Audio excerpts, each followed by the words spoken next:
मुझे समझ नहीं आती कि यानी इस तरह के अनाड़ी के हाथ में इस मुल्क की भागदौड़ कैसे सपुर्द कर दी जाती है। हर दफ़ा अल्लाह के फजल करम से हम आए, हमने अच्छे अच्छे काम किए, मुल्क व कौम की तरक्की वाले काम किए, हर दफ़ा हमें निकाल दिया गया। क्यों निकाल दिया गया? कम से कम मुझे पता लगना चाहिए कि 1993 में क्यों निकाला गया, मुझे पता लगना चाहिए कि 1999 में क्यों निकाला गया। और हमने अपना कहा कि हम ये कारगिल में लड़ाई नहीं होनी चाहिए थी, इसलिए निकाल दिया। मुझे 33 और 99 में क्यों निकाला गया? क्या कारगिल जंग छेड़ने का सवाल करने पर निकाला गया? वक्त साबित कर रहा है कि हमारा मौक़िफ़ सही था। कुछ किरदारों ने तरक्की करते पाकिस्तान को तबाह कर दिया। अनाड़ी के हाथ मुल्क की बागडोर दी गई। जिन लोगों ने मुल्क को इस हाल पर पहुंचाया उनका मुहासबा होना चाहिए। अब हमें अपने मामलात भारत और अफगानिस्तान के साथ भी ठीक करने हैं। हमसायों से नाराज रहकर मईशत को बेहतर नहीं कर सकते। बाकी लोगों ने बातें की, हमने काम किया।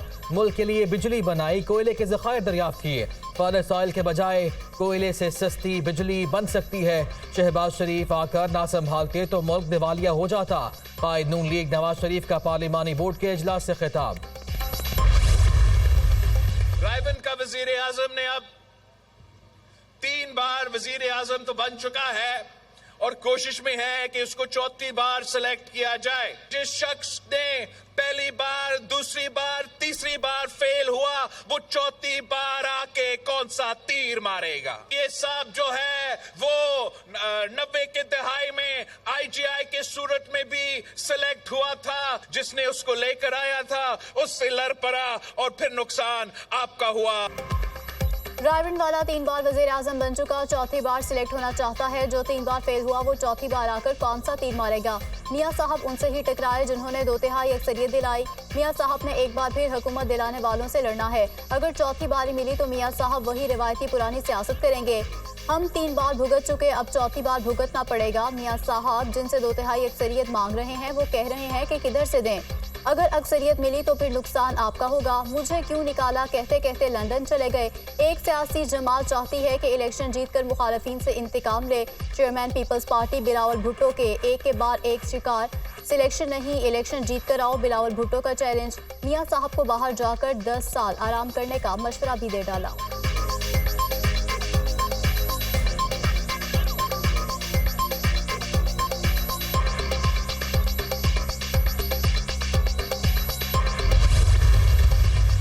जो आज तक जेल में बैठकर अपना मुकदमा भुगत रहा है वो नवाज शरीफ को चोर कहा करता था। तारीख की सबसे बड़ी चोरियां करता हुआ पकड़ा गया है।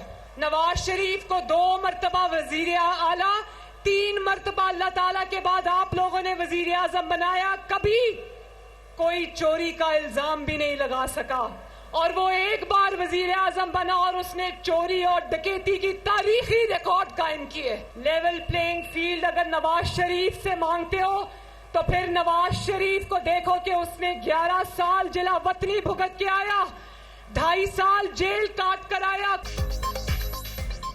आजकल लेवल प्लेइंग फील्ड का बड़ा शोर सुन रही हूँ। नवाज शरीफ को जेल में अहलिया की वफात की खबर सुनना पड़ी।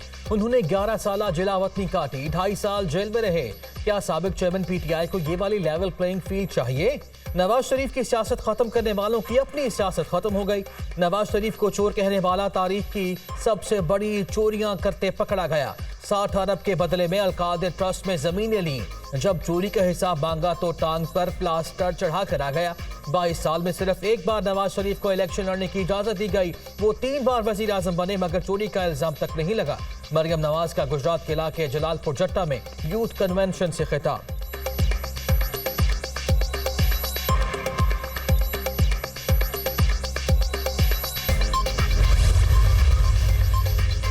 190 मिलियन पाउंड मुंतकिली केस में नैब की तहकीकात। साबिक वफाकी वजीर जुबैदा जलाल ने नैब टीम के सामने नया इंकशाफ कर दिया। इस संजीदा मामले की काबीना में किसी बहस के बगैर मंजूरी दे दी गई। अपने कैबिनेट इजलास में मामले की तहकीकात का मुतालबा किया था। मुल्क समेत मुताबिद गुजरा के तहफ़्फ़ुज़ात के बावजूद किसी ने एक ना सुनी और मिनट्स को खुफिया रखा गया। रकम पाकिस्तान का असासा है, उसे वापस आना चाहिए। काबीना इजलास में जुबैदा जलाल का मौक़िफ़ मुताबे को साबिक वज़ीर आज़म ने नज़रअंदाज कर दिया। नैब की तहकीकात के दौरान जुबैदा जलाल का बयान कलमबंद कर लिया।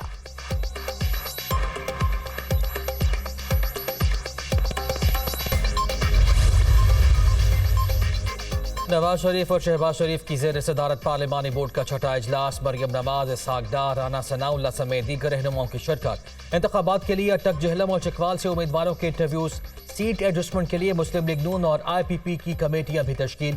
शहबाज शरीफ ने ख्वाजा साद रफीक, अयाज सादिक और राना सनाउल्लाह पर मुश्तमिल कमेटी कायम कर दी। IPP की जानिब से इसहाक खाकवानी कमेटी के कन्वीनर मुकर्रर, आन चौधरी और नमान नगड़ियार मेंबर नामजद। IPP ने कौमी असम्बली की 25 और सूबाई असम्बली की 40 सीटों पर एडजस्टमेंट के लिए फहरिस्त मुरतब कर ली। दोनों जमातों की कायम करदा कमेटीज का आइंदा इजलास पीर को होने का इम्कान।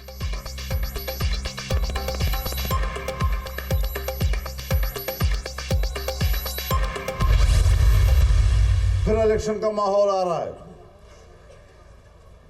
यहां जिम्मेदारी कौम की तरफ चली जाती है, यहां जिम्मेदारी अवाम की तरफ चली जाती है। आपके वोट ने फैसला करना है। अब ये आप पर है कि आप फिर उन्हीं कुव्वतों को अपना मुल्क हवाले करना चाहते हैं जिनका एजेंडा पाकिस्तान तोड़ना भी था, जिनका एजेंडा कश्मीर तोड़ना भी था, जिनका एजेंडा इसराइल को बनवाना भी था, और जिनका एजेंडा ये भी था कि किस तरह हम कादियानियों को दोबारा पाकिस्तान में आईनी तौर पर मुसलमान कह सकें।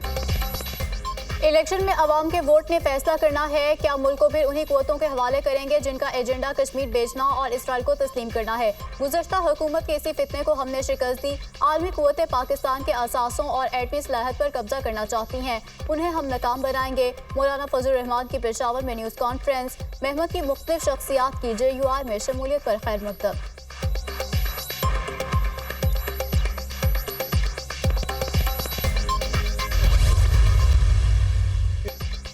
जब जब लाडले लाए गए, इनको बाद में पछतावा हुआ। पहले लाडले से जान छुड़ाई, अब एक और तैयार किया जा रहा है। 2013 में वोटों की गिनती जारी थी कि लाडले की जीत का ऐलान कर दिया गया। 12 अक्टूबर को इलेक्शन होने थे, लाडले को लाने के लिए ताखीर की गई। ये बाहर नहीं निकलता, कमरों में बैठकर मीटिंग्स करता है। अगर कोई आवाम के पास जा रहा है तो वह बिलावल भुट्टो है। कौम 8 फरवरी को बिलावल भुट्टो को वजीर आजम बनाएगी। 9 फरवरी को टिकट बुक है, सारे लाडले चले जाएंगे। मुराद अली शाह का सखर में तकरीब से खिताब। साबिक चेयरमैन PTI ने तौहीन इलेक्शन कमीशन की कार्रवाई और जेल ट्रायल को चैलेंज कर दिया। साबिक चेयरमैन ने लाहौर हाई कोर्ट में दरख्वास्त दायर कर दी। इलेक्शन कमीशन को तौहीन कमीशन की कार्रवाई का इख्तियार नहीं, इलेक्शन कमीशन का जेल ट्रायल का फैसला गैर कानूनी है। दरख्वास्त का मतन, दरख्वास्त के हत्मी फैसले खुफिया ट्रायल के जरिए फर्द जुर्म की कार्रवाई रोकने की इस्तदा।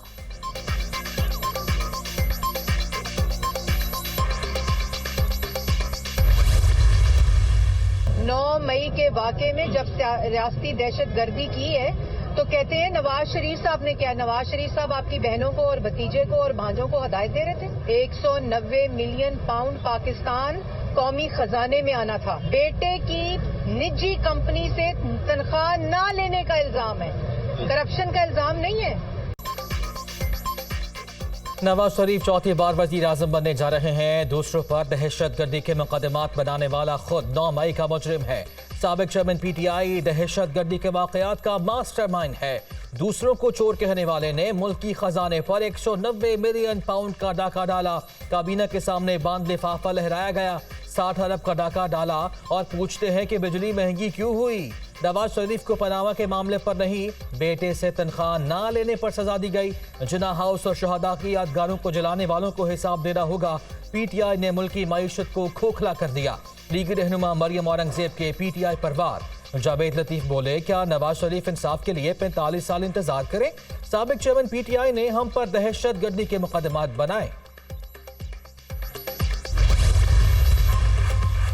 लीगी रहनुमा मरियम औरंगजेब के वारंट गिरफ्तारी मनसूख, इश्तियाल अंगेज गुफ्तगू करने का केस मरियम औरंगजेब और जावेद लतीफ ATC लाहौर में पेश। अदालत की शरीक मुल्जिमान से मुतालिक इस्लामाबाद हाई कोर्ट का तहरीरी फैसला पेश करने की हिदायत। समाअत 6 जनवरी तक मुलतवी। मुल्जिमान के खिलाफ थाना ग्रीन टाउन पुलिस ने 2022 में मुकदमा दर्ज किया था।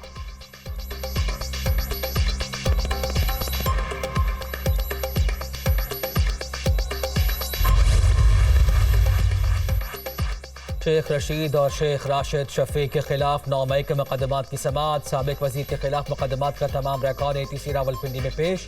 सरकारी वकला के हक में दलाइल के लिए 4 जनवरी तक वक्त देने की इस्तदा। अदालत ने समाअत मुलतवी कर दी। 9 मई के वाक़यात से मेरा कोई ताल्लुक नहीं, इदारों का हमेशा एहतराम किया, शेख रशीद।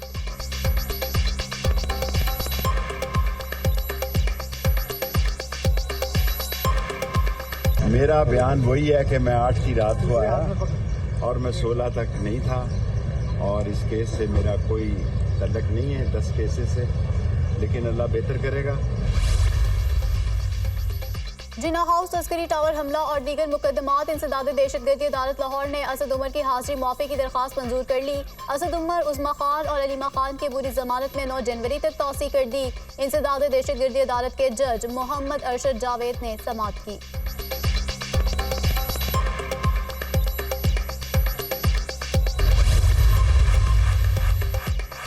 फवाद चौधरी एक रोज़ा राहदारी रिमांड पर एंटी करप्शन के हवाले। जुडिशल मजिस्ट्रेट काजी माजिद ने महफूज फैसला सुना दिया।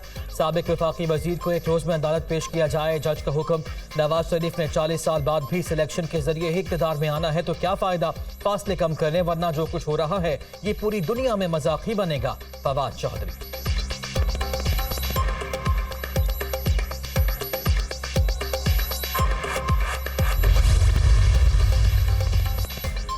आलमी बरादरी गजा में जंग रुकवाने में नाकाम। सलामती काउंसिल में गजा में इंसानी बुनियादों पर जंगबंदी की करारदाद अमरीका ने फिर वीटो कर दी।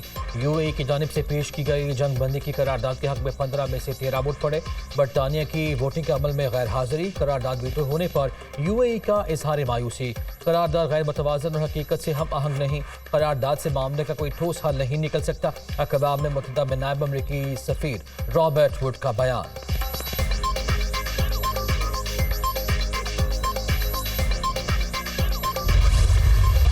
गजा में इसराइल की सफाकत इंतहा को पहुंच गई। नुसीरत पनागुज़ीन कैंप जबालिया, खान यूनिस और देरुल बला पर बमबारी। 24 घंटों में 350 से ज़ायद फ़लस्तीनी शहीद। मकबूजा मगरबी किनारे में इसराइली फोर्सेज ने मजीद 5 फ़लस्तीनियों को शहीद कर दिया। शहदा की मजमूई तादाद 17,487 हो गई। हमलों में 40,000 से ज़ायद अफराद जख्मी। हमास से हमदर्दी रखने वाले किसी शख्स को जीने का कोई हक नहीं। तर्जुमान इसराइली फौज का बयान।